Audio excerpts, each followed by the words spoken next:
de questões mais doutrinárias, ou seja, mais exegéticas. A gente vai abrir o texto, a gente vai analisar textos. Esse trabalho mais técnico vai ser feito na quinta-feira, tá bom? Então, a ideia é que todo mundo participe dessas duas oportunidades. Da quinta, aprendendo o fundamento bíblico para a doutrina dos últimos tempos, e no domingo, aprendendo o que vem, o que decorre da doutrina, que é a prática. Tá? Então, hoje, nós nem vamos fazer uma coisa nem outra. Hoje nós vamos introduzir o tema. Nós vamos parar para começar a pensar a respeito da doutrina dos últimos tempos, da necessidade que nós temos de observar as promessas de Deus com otimismo, né? Observar que o que Deus prometeu, Ele há de cumprir, e ter fé que isso cumprirá, causando isso impacto na nossa vida. Eu queria que você abrisse o texto de Mateus 6, verso 33, eu já pedi para os irmãos abrirem, esse vai ser nosso ponto de partida. Sim, deixa eu apresentar o livro, nós vamos começar. Eu comprei esse livro no Kindle, na Amazon, custa R$ 9,70, é muito barato. O plano de Deus para a vitória, certo? Anotem, por favor. Seria importante que vocês acompanhassem a leitura. Plano de Deus para a vitória. Russas Rushdoni. Esse livro é da editora Monergismo. O plano de Deus para a vitória. Eu vou começar com o prefácio, inclusive. Né? Ele é tão profundo que dá para começar do prefácio, coisa que eu nunca fiz até hoje. Mateus 6, verso 33. Buscai, pois, em primeiro lugar, o seu reino e a sua justiça, e todas estas coisas vos serão acrescentadas. Vamos orar? Santo Deus, pedimos o auxílio do Teu Espírito, Senhor, no momento em que começamos uma longa jornada no ano de 2021, tratando a respeito da doutrina dos últimos dias. Nós sabemos que se foi revelado, Senhor Deus, é para o nosso bem.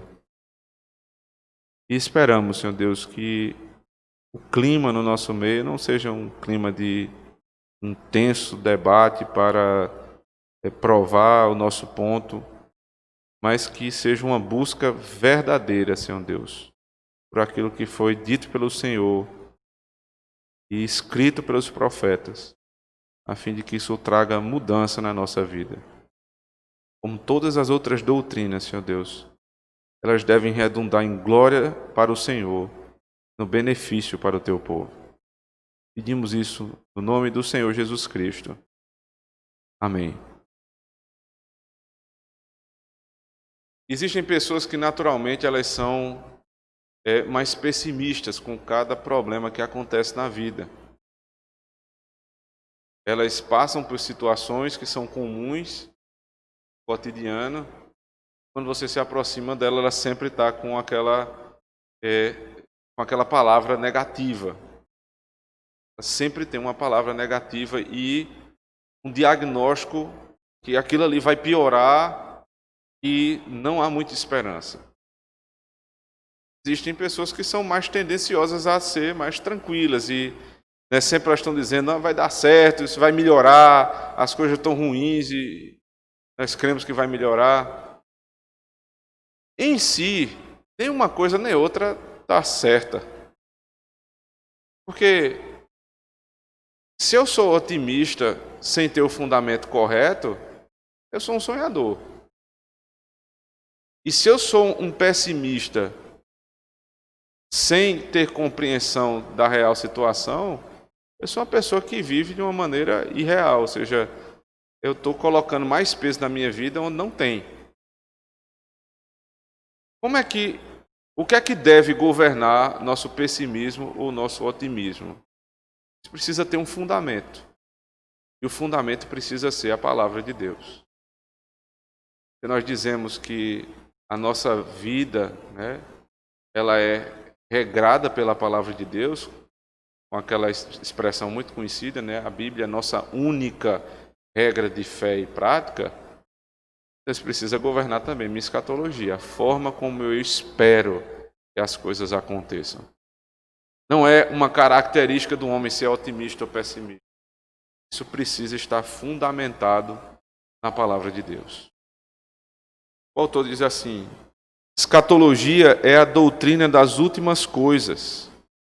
É também a doutrina das primeiras coisas, pois se preocupa com o objetivo da história. Você não vai conhecer escatologia simplesmente olhando para frente. O texto mais comum de se começar um texto de escatologia é a Apocalipse 20. A tendência é da gente correr para Apocalipse 20 para ver o que é que está dizendo lá. E começar a interpretar o que vai acontecer à luz de um único texto. E essa não é uma... hermeneuticamente, isso não é um caminho muito seguro. Você precisa pegar um texto e sair militando toda uma doutrina a partir de um texto. Mas é nos afastar um pouco e tentar entender o todo da teologia. A doutrina dos últimos dias só faz sentido se eu entender o que Deus fez lá atrás. Porque lá atrás há o começo da história e o propósito para a história. Por exemplo, foi a primeira vez que o dia do Senhor foi tratado na Escritura. Se você perguntar, 90% das pessoas vai responder Êxodo 20 ou Êxodo 16, quando Deus manda o maná ser tomado por 6 dias, mas no 7º dia ele mandaria em dobro para que não houvesse trabalho naquele dia. Ou na lei do Senhor que diz, lembra-te do dia de sábado. Mas não é assim que se deve começar a falar sobre dia do Senhor, mas é voltando lá para Gênesis capítulo 2, quando diz que o Senhor fez todas as coisas em 6 dias e descansou no último dia, tendo separado o 7º dia e o santificado. Ali começa a doutrina do dia do Senhor. Porque Deus fez em 6 dias e descansou um dia, isso é uma lei, a chamada lei natural. Por isso Adão já trabalhava 6 dias e descansava um dia, quando ele se encontrava com o Senhor, na viração daquele dia. Assim também é com escatologia. E esse exato texto, Gênesis 2, também nos aponta para isso, mas antes ainda, em Gênesis 1, quando Deus, a cada dia, ele dava uma ordem, haja luz e houve luz. E ele fez separação de luz e trevas, e o texto termina dizendo, e viu Deus que era bom. Se vimos agora há pouco no sermão, que o intento final de Deus é o bem, então o simples fato de Deus falar e aquilo vir a existir do nada, e Deus interpretar como bom, aquilo não era o bem final, aquilo era um apontamento, um tipo, um símbolo, uma sombra do que viria a ser no final. Ele estava declarando, tudo que eu fizer será bom. Na história, tudo que eu faço é bom, mas não é bom simplesmente para o teu bem hoje, é bom para o teu bem final. É em Gênesis que se começa a tratar de escatologia e não em Apocalipse 20. Necessariamente, os objetivos determinam a ação presente, ou seja, olhar para a história, olhar para os fundamentos, vai determinar o modo como eu ajo hoje. Não somos motivados a agir a menos que saibamos o propósito da nossa ação. Isso é prático demais. Percebe como uma criança está começando a entender o mundo? Quando ela é bem pequenininha, que ela não entende quase nada, você fala e ela obedece quando ela obedece, né? Lógico, nem sempre ela obedece, mas quando obedece, não obedece com muitos fundamentos a respeito da obediência. Mas ela ainda tem um motivo. Meu pai mandou, se eu não fizer, vai ter algum problema aqui em casa. Isso aí ela já deve ter entendido. Quando ela desobedece é porque talvez ela não tenha esse fundamento ainda muito claro. Então, um motivo para a ação ela já tem. Eu preciso fazer, senão vou ser repreendida. Se eu não tenho motivo para fazer, eu não faço. As crianças, quando crescem mais um pouquinho, elas começam a dizer, por quê? Não é assim?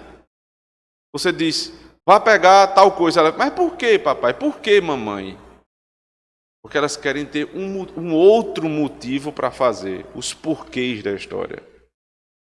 E o pai muitas vezes ensina o porquê, e às vezes ele dá um porquê, né, mais direto. Porque eu sou seu pai, você é meu filho, e você vai fazer o que eu mando. Pronto. Existe agora um motivo para a ação. Mas ninguém faz nada se não tiver um motivo para agir. Os objetivos específicos nos motivam. Se cremos que o objetivo principal e final da vida cristã é o céu, ou a salvação das nossas almas, seremos indiferentes ante a história e o mundo ao nosso redor. Preste atenção nisso. Eu falei isso no sermão, a perspectiva a respeito de Deus. Se você tem uma perspectiva a respeito de Deus equivocada, você vai orar de maneira equivocada, você vai agir de maneira equivocada, pensando que Deus é só aquilo ali que você projetou para si. E é exatamente o que está sendo tratado aqui novamente. Se você acha que o objetivo de tudo isso que existe, de toda a revelação, é você ser salvo, né? É a igreja crescer, é que mais pessoas encontram o evangelho, se você acha que o objetivo é esse, você estará pouco se importando com o mundo. Porque não faz diferença nenhuma. O governo que está aí, as próximas eleições, o que estão fazendo com a cultura, pouco importa. Porque o único objetivo da vida é salvar. Então, o que eu vou pensar é só o quê? Estratégia para pregar. E o resto está nas mãos aí dos ímpios. E eu temo que a igreja tenha, até hoje, essa perspectiva equivocada. E de onde procede meu temor? Como as pessoas vivem, como os crentes vivem. Eles repetem, não se discute religião, política e futebol. Eu concordo em um terço com eles. Não se discute futebol. Mas os outros 2 terços, nós precisamos discutir. É preciso discutir religião e é preciso discutir política. E o modo como eu vou ver a política tem a religião como fundamento.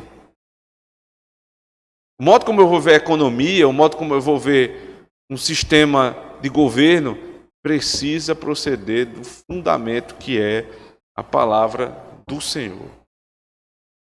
Eu preciso estar motivado para agir.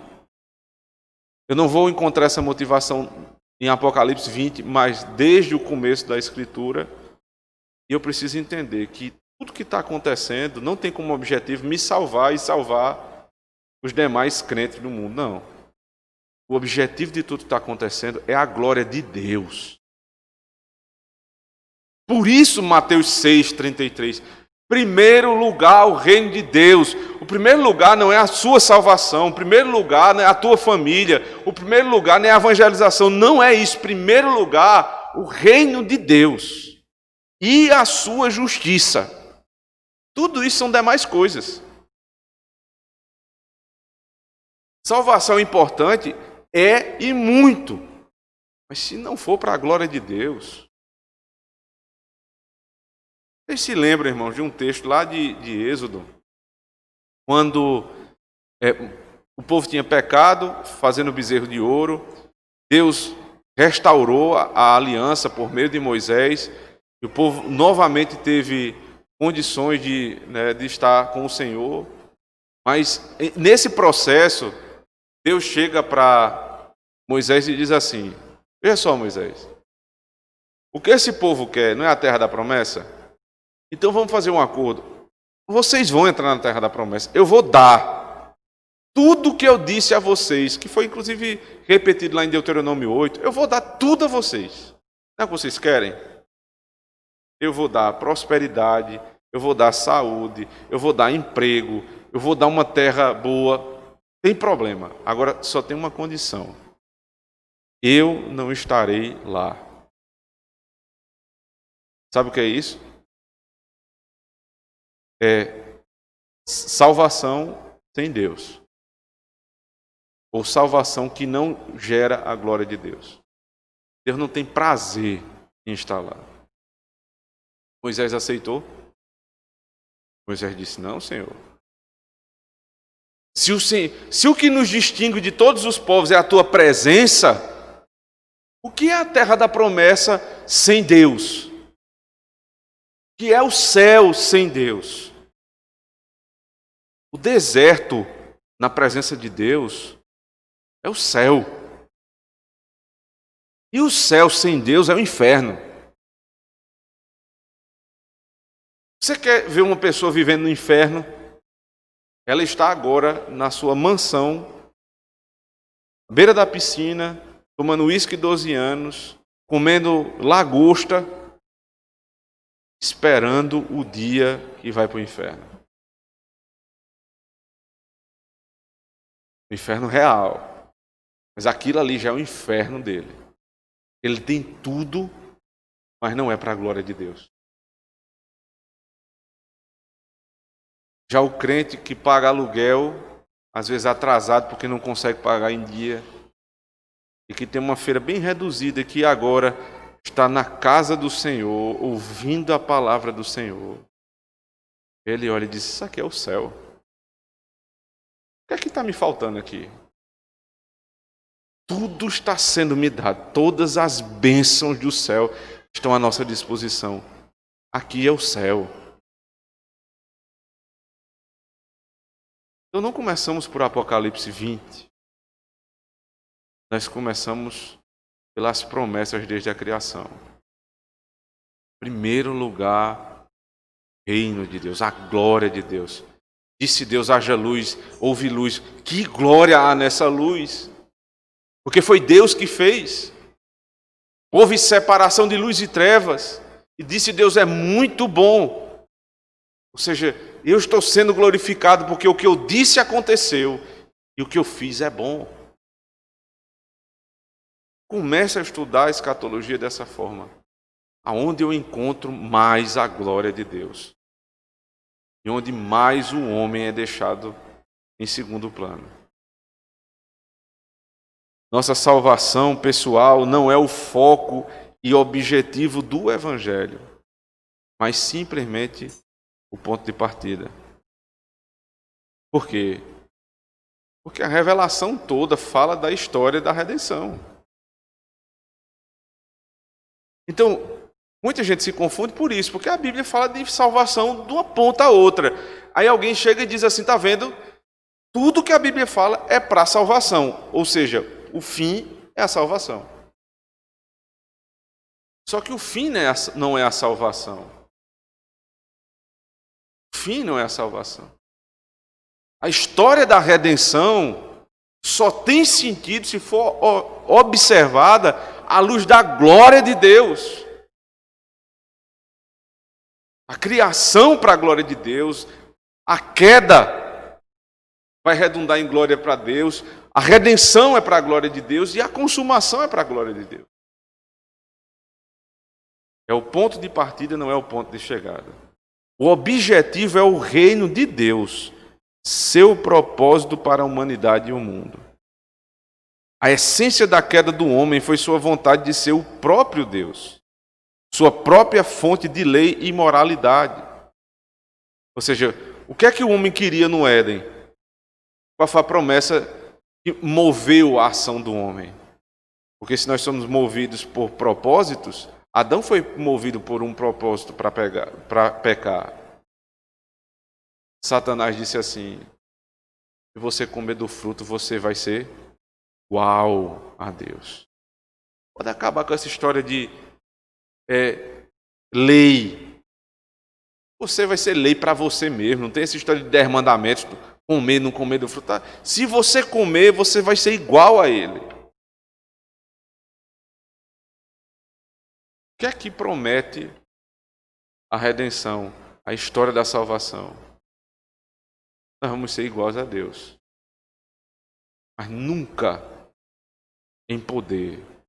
Nunca em poder. Mas em santidade. Em conhecimento semelhante ao dele. Com muita frequência, os homens retêm certos aspectos desse pecado original ao insistir que a salvação é o centro do plano de Deus. Deus busca sua própria glória e propósito. Nosso lugar em seu plano não está dentro. Aqui, se isso for verdade, eu creio que seja, se desfaz o propósito de muitos ministérios, de muitas igrejas, completo.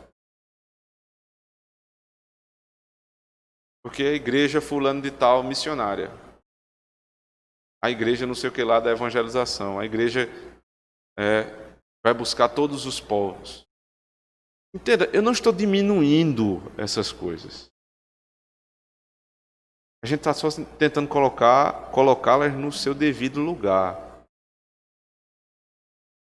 O reino de Deus em primeiro lugar, busca a glória dele, não a salvação do homem.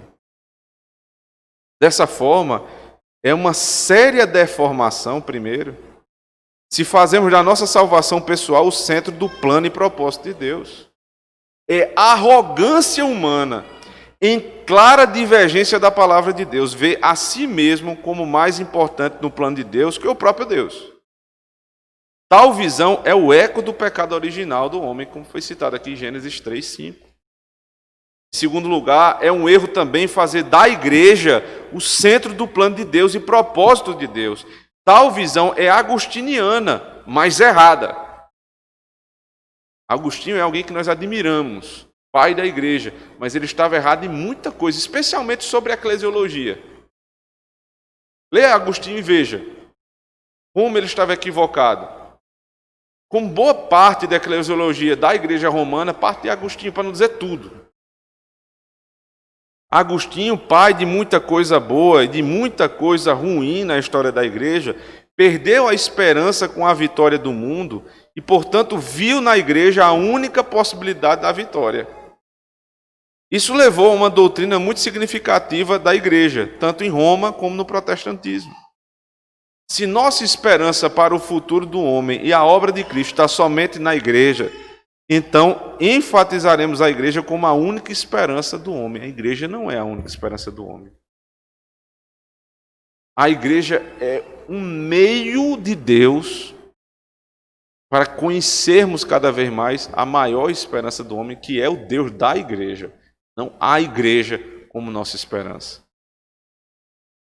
A igreja será super enfatizada, preste atenção aqui. A igreja será super enfatizada, porque é a única esperança do homem. Nem o Estado, nem a família cristã, nem a escola, nem qualquer instituição oferecerá esperança. E nenhuma será vista, portanto, como central ou importante. Isso aqui foi escrito, o prefácio, em 1977. O que é que está acontecendo agora? A igreja, como um todo, ela desprezou a escola. Ela desprezou o Estado, a importância do Estado. Ela desprezou todas as outras instituições, economia, política. Nada mais faz sentido. Só a igreja. Então nós nos voltamos para nós mesmos. E a gente fica se retroalimentando, né? As pessoas aqui dentro da igreja, então o povo tem que trabalhar. Aí quando você vai ver qual é o trabalho da igreja, é trabalhar nos ministérios. E os ministérios retroalimentam a mesma coisa. Aí você vê as mesmas pessoas trabalhando nos mesmos ministérios em toda a igreja envolvida. E quem não está envolvido tem algum problema aí de fé nessa pessoa. Aí do sujeito que disser... Eu escutei de um pastor essa semana, Yuri, pastor disse assim: tivemos uns problemas aqui na igreja, muita gente saiu. Das pessoas que saíram, só tem uma família que continua trabalhando na igreja. Não é uma família que continua aos pés de Cristo, não. Ou na igreja, como a gente usa nessa expressão, mas é que continua trabalhando na igreja. É um emprego. O que é que está, né?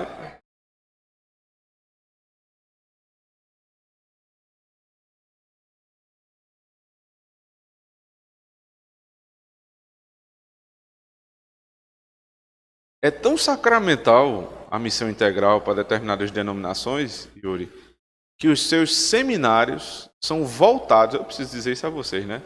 Mas estou dizendo isso aqui, a igreja toda, eles sabem do que eu estou falando. Os seminários são voltados para isso.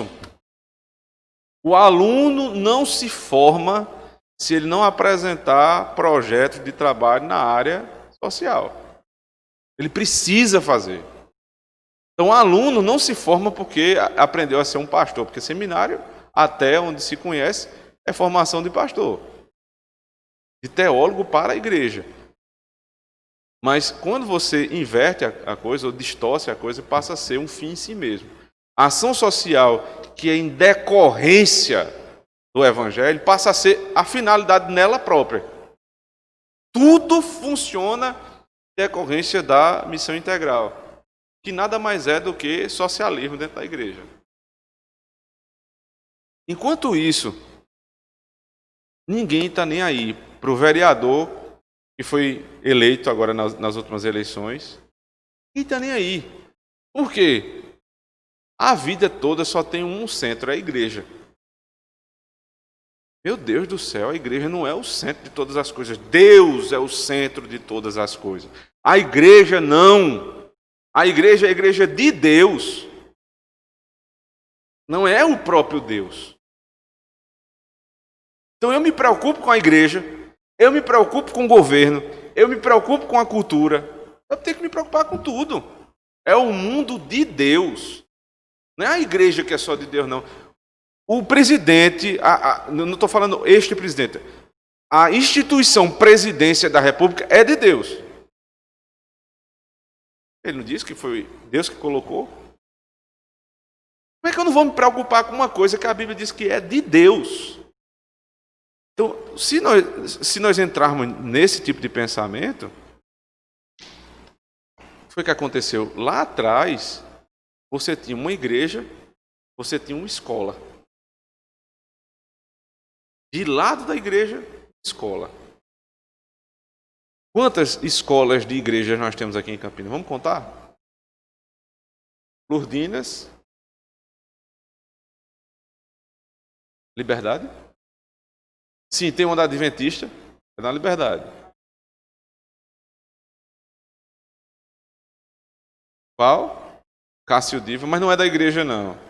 São pessoas católicas que colocaram. Veja só, antes de continuar, não estou dizendo que a igreja tem como instituição que abriu uma escola, mas que o evangelho que é pregado na igreja, ele faz com que os pais da igreja se mobilizem para plantar uma escola, que é o que está acontecendo aqui. Então, Lourdinas, Damas. Então você tem escola? Então, esse São Vicente que eu não conheço. Adventista. Tem uma escola lá na Liberdade.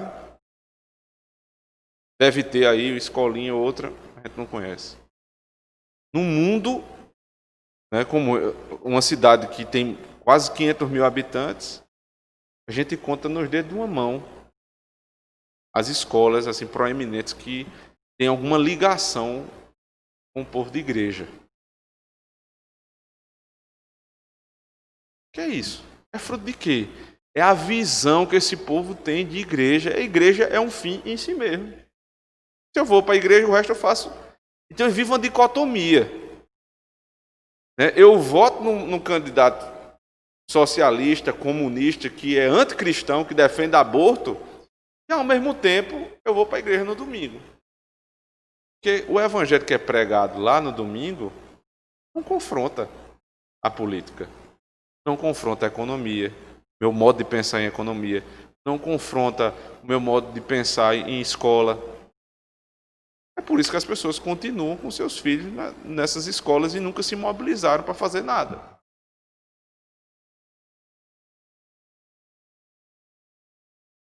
Mariana fala depois, ela começou, tá?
Mariana, e assim, a gente quer atacar o efeito, a gente não quer trabalhar na causa. A gente fica, porque não tinha outro político para votar, eu votei em fulano mesmo. Tá certo, realmente a gente escolhe o menos mal hoje em dia. A questão é, o que é que nós estamos fazendo para formar novos políticos? Nada. Nada. De onde é que surgem os políticos? Eles vêm de onde? Onde é que eles foram formados? A escola, no inferno, né? O Yuri é muito preciso, é cirúrgico. Os nossos, hoje, né, parece que saíram direto de lá. Mas, assim, se a gente quer uma renovação política, aí a gente vai fazer o quê? Vai abrir um partido, é? Com quem? Não adianta abrir partido, não. Com quem? A gente tem que plantar uma escola. Ali estão os advogados, que espera-se que não se vendam, os juízes que sejam corretos, o prefeito da cidade, o vereador da cidade, está ali. Amanhã. Agora, os ímpios sabem muito bem disso.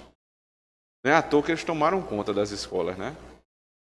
Do fundamental ao ensino superior, tudo está na mão deles.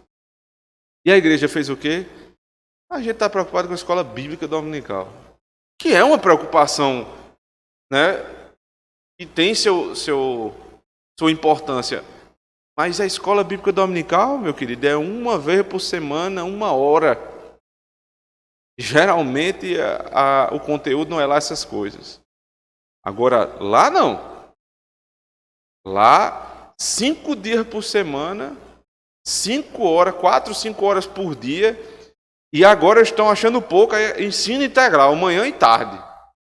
Daqui a pouco é manhã, tarde e noite. Você vai ver seu filho no final de semana. Eu não vou nem dar ideia, né? Porque corta essa parte aí na internet para não dar ideia a esse povo. Porque a igreja virou um fim em si mesmo. Terceiro, uma escatologia que não é...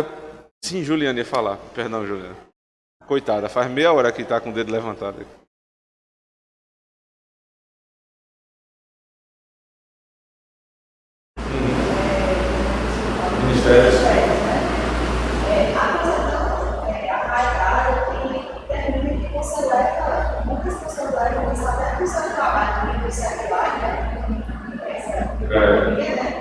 E assim, você vê, por exemplo, um funcionário público, você vê, é uma desgraça, né? A pessoa fica devendo, aí está trabalhando, não faz nada. Então, a pessoa fica no meio da bola, né?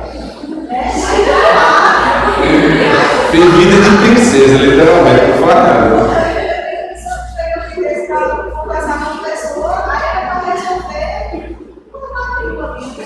Então, o filho do rei da bola estava lá.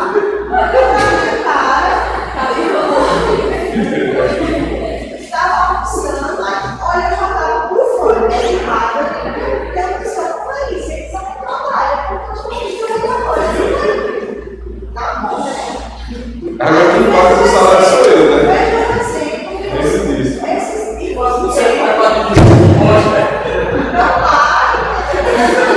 não fala que você vai para os impostos. mas a ideia é a quer dizer, leva o ministério da igreja para o trabalho e não faz nada assim, não porque. E veja que, assim, o Brasil tinha 39 ministérios até pouco tempo. Quando esse presidente entrou que disse que ia diminuir os ministérios, muita gente chiou. Porque não dá, meu amigo. Como é que você vai tomar conta do negócio com 40... Imagina uma reunião com 40 pessoas para decidir algo. Não decide nada. Olha, você quer não decidir uma coisa, você chama muita gente e pergunta. É por isso que a igreja congregacional já aprendeu que não funciona, né? Ser bem muito democrático. É que vamos decidir aqui qual a cor que nós vamos pintar a igreja. Aí pronto. Aí cada um quer uma cor diferente. Se todo mundo quisesse marrom, como essa parede aqui, aí ia ter os tons de marrom que iriam brigar. Não funciona, irmão. Não funciona assim. Por isso que Deus deixou presbíteros e diáconos. Não é todo mundo que resolve. Né? Não sei como é que a gente foi parar em governo de igreja, mas chegamos lá, vamos voltar para cá. Terceiro, uma escatologia que não é otimista, né? Pós-milenarista, no caso dele aqui, terá uma vida de oração bem diferente daquela de um pós-milenarista. Por quê? Um problema na oração é auto-observação. Uma preocupação indevida com o pessoal. Num certo grau, isso é necessário. E os salmos refletem as preocupações particulares de seus escritores. Mas eles refletem também a esperança de vitória e a certeza do triunfo de Deus na história. Em tal preocupação, nossas orações tornam-se deformadas e egocêntricas. Se eu tenho uma perspectiva em que tudo gira em torno da igreja, de mim ou da salvação,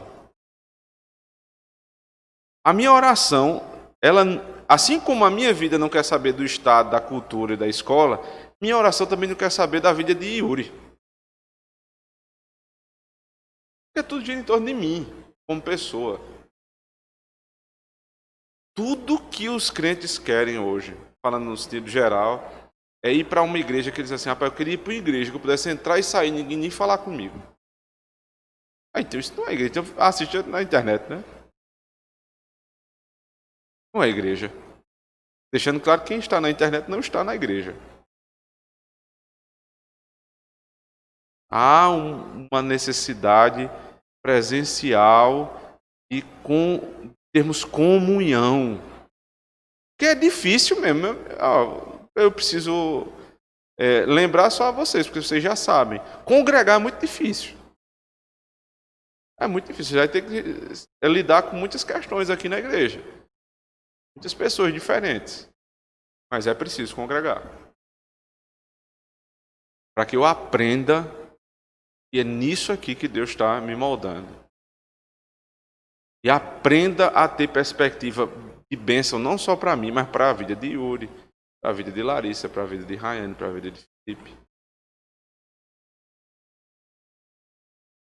Não, se não aprendermos isso, a gente não vai muito longe. Ele diz,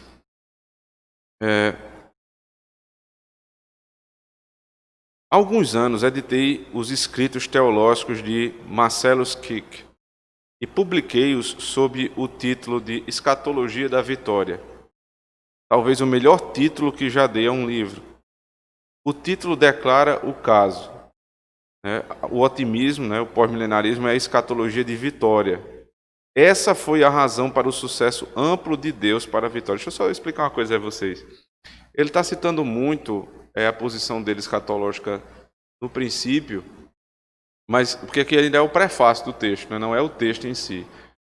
Quando nós começarmos o texto, vocês vão ver que todas as posições serão traçadas, Pré-milenismo histórico, pré-milenismo dispensacionalista, amilenismo e pós-milenismo, certo? A gente vai tentar ver cada um desses.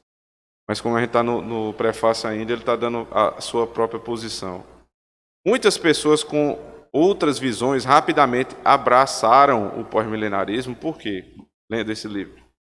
Como escreveram, não estavam felizes em ser perdedores. Realmente não é coisa muito boa. Né?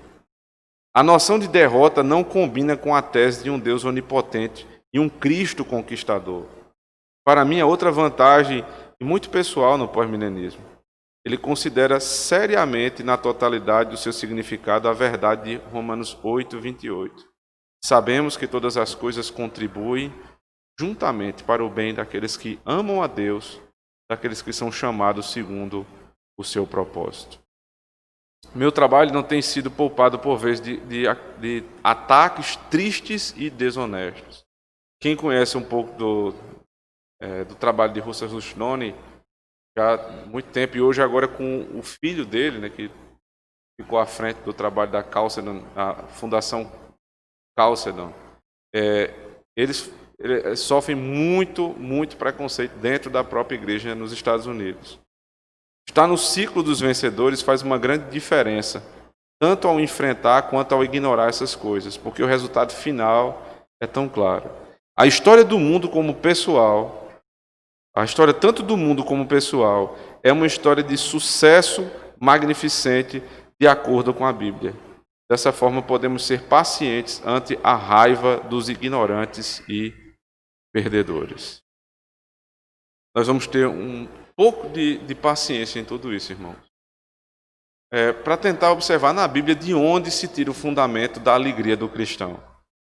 Quais são as promessas que trazem alegria para o cristão?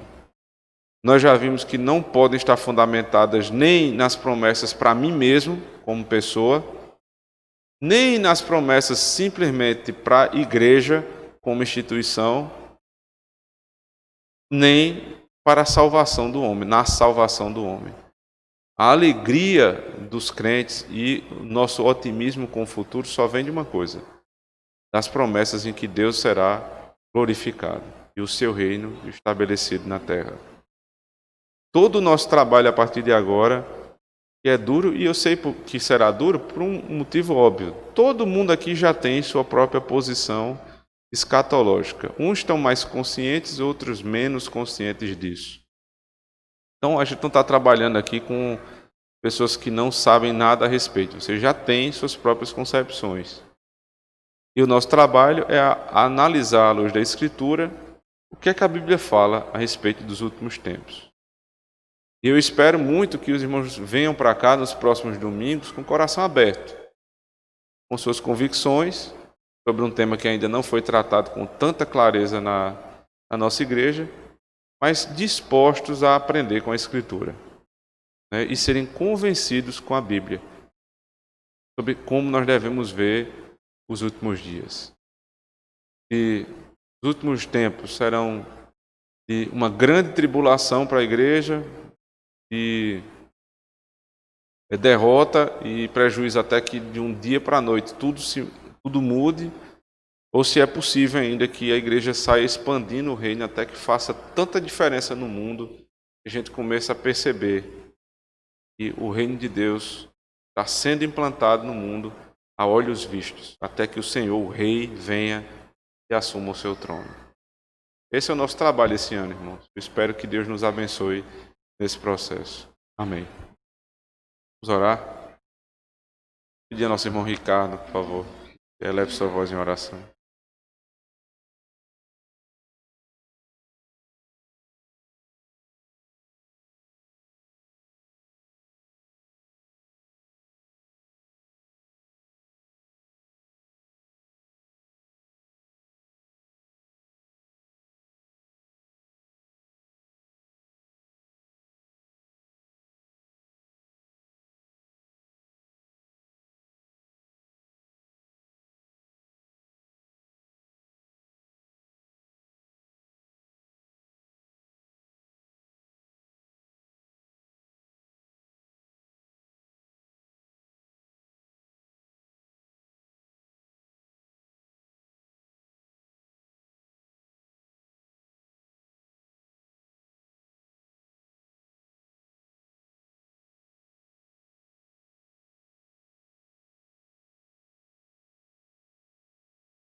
Amém. Se você tiver interesse em adquirir, mais uma vez, o nome do livro é O Plano de Deus para a Vitória, certo? Então, seria bom para poder acompanhar, ler em casa, a gente tirar mais dúvidas. Ok?